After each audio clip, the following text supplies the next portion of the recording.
એટલે good morning. હાલો બધા ચાય નાસ્તો કરવા. તો આજનો દિવસ થોડો ગંભીર હતો. મોસ્ટ ઓફ આપણે બધાને ખબર જ હોય કે આના પછી કયું કામ, આના પછી કયું કામ. પણ આજનો દિવસ મારો એવો હતો કે મને ખબર જ નથી કે આટલું બધું ઓચિતાનું મેકઅપ અને હેરસ્ટાઈલ આવી જશે. જેમ કે 3 હેરસ્ટાઈલ અને બંને મેકઅપ હતા. એમાંથી મેં ખાલી એક મેકઅપ કર્યો અને 3 હેરસ્ટાઈલ કરી. એમ કરતાં મારા 3 વાગ્યા હતા. 3 વાગે હું અને પતિદેવ જમવા બેઠા. પતિદેવ હમણાં ઘરે હોય છે એટલે થોડુંક તકલીફ પડે છે. નહીંતર મોસ્ટ ઓફ જોબ ઉપર હોય તો એ બધો સોલ્યુશન થઈ જાય છે. સાંજના મેં આજે દહીં વઘાર બનાવી નાખ્યો હતો અને રોટલી અને ખીચડી. હવે તમે બધા કહેશો કે દિયા તું ભારત પાકિસ્તાન વિશે શું કહેશું? એના વિશે બોલવાનો આપણે અધિકાર નથી. આપણાથી મોટા લોકો છે જે ડિસિઝન લે છે અને રાતના બ્લેકઆઉટ થઈ જાય છે એકદમ. તો રાત કાઢવી બહુ અઘરી થઈ જાય છે. પણ જે સૈનિકો છે આપણા માટે એટલા હેરાન થાય છે તો આપણે પણ એના માટે થોડુંક તો કરવું જ પડશે. તો પ્લીઝ એમની બધીની વાતને અમલ કરો અને રાતના લાઇટો બંધ કરી નાખો કે લાઇટ હલાવી ન પડે એમને. અને પછી બસ સવારે મેં આ બધું કામકાજ પતાવ્યું. બહુ એટલે બહુ ગરમી થાય છે પણ તોય પણ હલો આપણા જે કામ હોય છે રૂટીન તો કરવા જ પડશે. ને આજે હું સવારે આવી હતી ડીમાર્ટમાં મને કાંઈક આવું જોવા મળ્યું.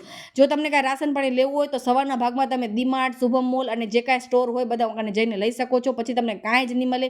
મેં આજે એક્સપિરિયન્સ કર્યો છે એટલે પ્લીઝ ઘરમાં બધું ભરાવી કરીને રાખો. આગળ જતાં શું થાય આપણે ખબર નથી. ચલો બાય, કાલે મળીએ.